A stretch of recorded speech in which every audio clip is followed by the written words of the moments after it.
Assalamualaikum warahmatullahi wabarakatuh. Saya Randy Herianto. Pada kesempatan kali ini, saya akan mencoba membahas mengenai fitur grup dan grouping di dalam LMS jurusan Akuntansi Politeknik Negeri Padang. Apa itu fitur grup dan grouping? Saya akan mencoba menjelaskan secara ringkas di sini. Pertama, ada fitur grup. Untuk lebih sederhananya, ini bisa dikatakan adalah fitur untuk mengelompokkan siswa berdasarkan kelas. Contoh, jika kita memiliki kelas paralel yang diajar oleh beberapa dosen untuk beberapa kelas, pada kelas 4D4 misalnya, di situ terbagi ada 4A dan 4B. Kita bisa membagi anak-anak yang mendaftar langsung terkelompok ke dalam 4A dan 4B. Gunanya memudahkan dosen pengampu untuk melakukan penilaian pada mahasiswa di kelas paralel. Dan yang kedua, ada fitur grouping.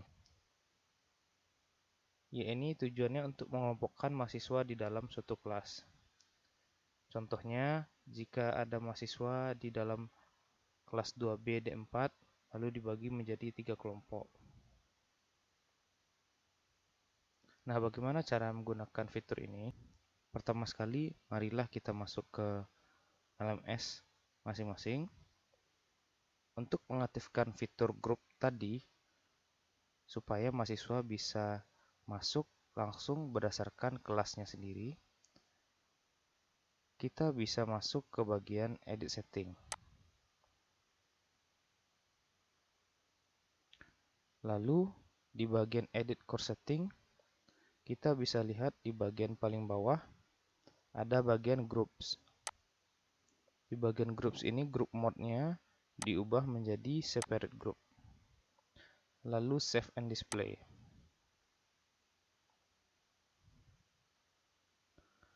Langkah berikutnya,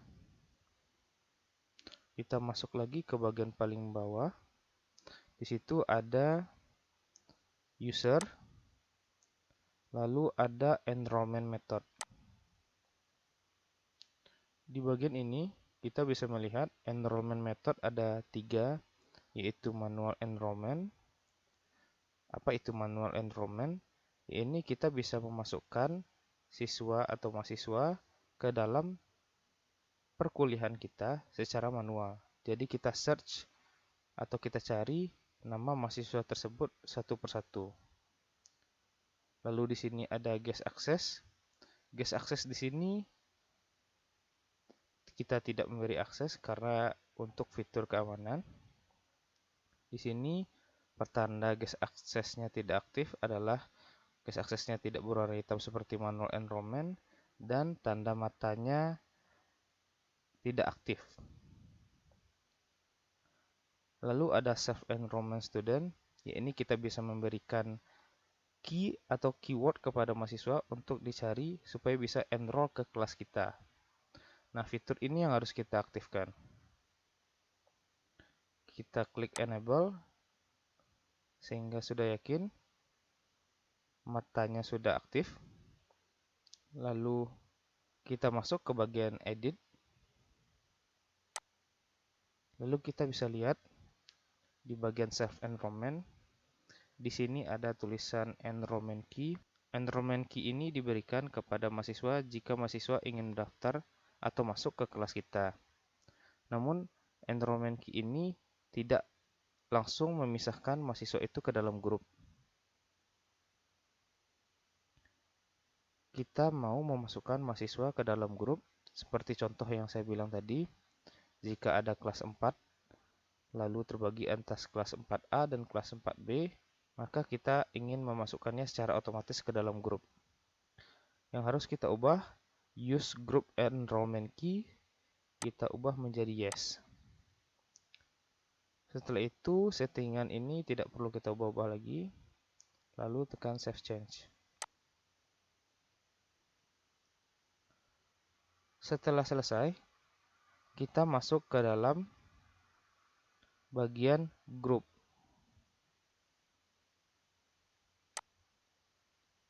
Di dalam grup ini belum ada grup 4A atau 4B. Saya akan buat contoh di sini, create group. Pertama, kita ingin membuat grup untuk kelas 4A.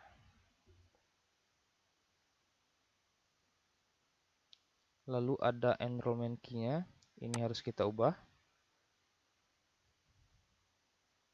Sebagai contoh, saya buatkan percobaan A.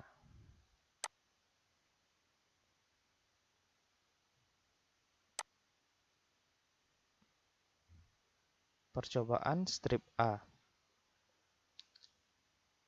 Lalu save changes.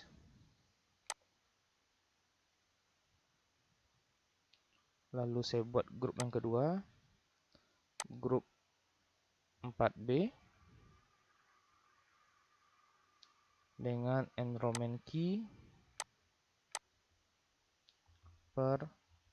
percobaan strip B. Save change.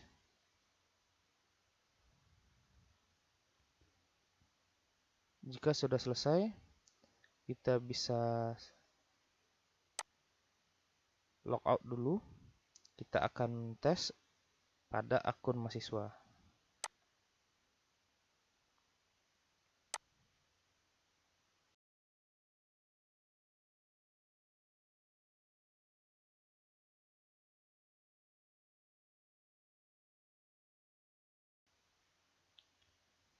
Sebagai contoh, saya akan menggunakan akun dummy mahasiswa. Lalu saya login.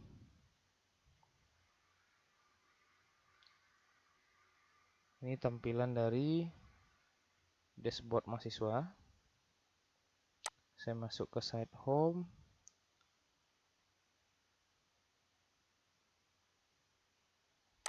Karena contoh saya tadi adalah aplikasi spreadsheet yang berada di D4, saya akan mencoba browsing.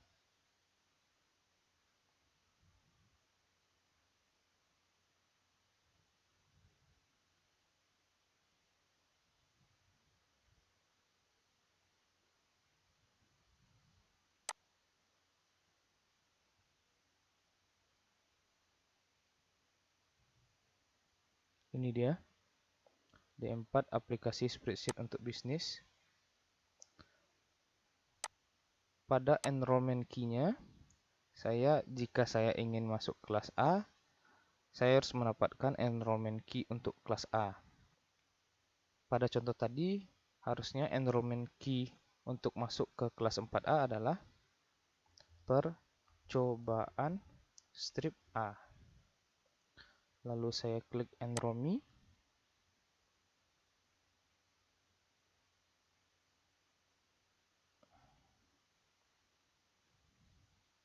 Nah, untuk sekarang,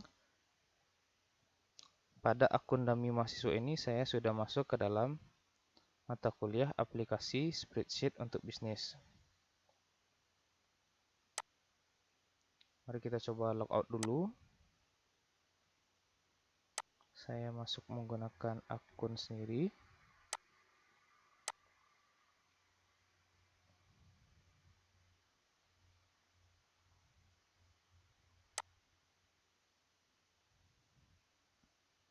Apakah akun dummy mahasiswa tadi telah masuk ke dalam grup 4A di kelas aplikasi spreadsheet untuk bisnis tadi? Saya lihat enroll user. Di sini bisa kita lihat ada bagian mahasiswa eksperimen A, yang dimana grupnya adalah grup 4A. Jika kita lihat lebih detail lagi ke dalam grup,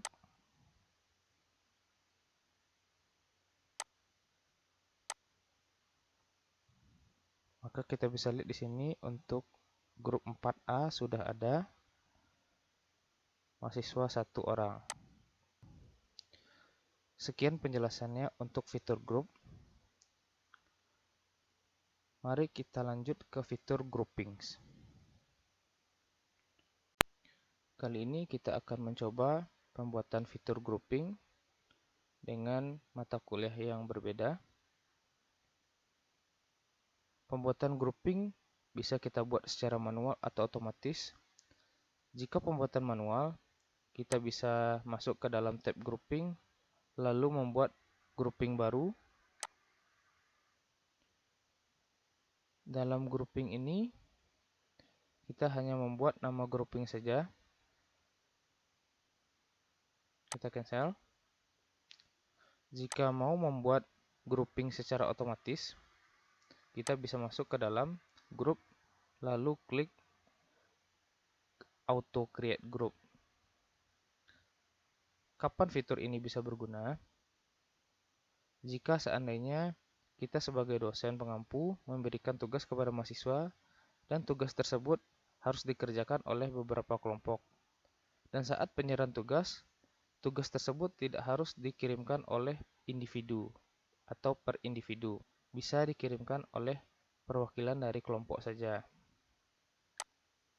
Kita buat auto create group. Di sini ada naming scheme, group, dan add. Group ini adalah nama kelompok, sedangkan add adalah proses penomorannya. Apakah kita mau penomorannya menggunakan alfabet atau angka? Jika menggunakan add, maka akhirannya adalah A, B, C. Sedangkan jika kita ingin menggunakan angka, kita menggunakan hashtag atau tanda pagar. Sebagai contoh, saya akan buatkan atau ganti namanya menjadi kelompok. Lalu kita membuat grupnya berdasarkan apa? Apakah jumlah kelompok atau jumlah anggota dari satu kelompok? Oke, di sini saya contohkan 3, artinya kita ingin membuat 3 kelompok. Sedangkan fitur grouping ini, kita membuat new grouping, karena kita tidak membuat nama grouping sebelumnya. Nama groupingnya kita bisa buat aja menjadi tes, lalu preview. Seperti inilah tampilan grup yang dibuat oleh Moodle. Jadi ada kelompok A, B, dan C. Dan anggota per kelompoknya 10, 9, 9. Ini diatur secara acak oleh Moodle. Jika kita sudah merasa yakin dengan kelompok yang kita buat, kita bisa klik submit.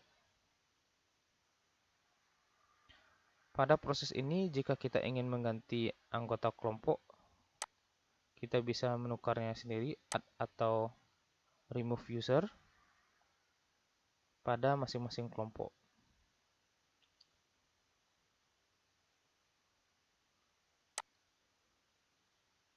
Lalu bagaimana proses submit yang diwakilkan oleh perwakilan dari kelompok saat mengirimkan tugas? Kita beri contoh di sini. Saya buat contoh tugas baru, lalu add.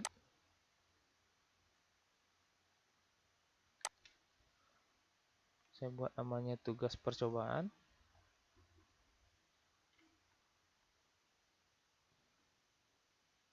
Lalu pada bagian group submission setting,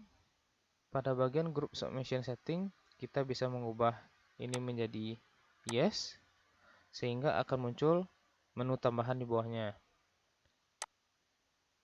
Lalu pada pilihan selanjutnya kita bisa mengubah grouping for student groups yang sebelumnya telah kita buatkan di nama grouping.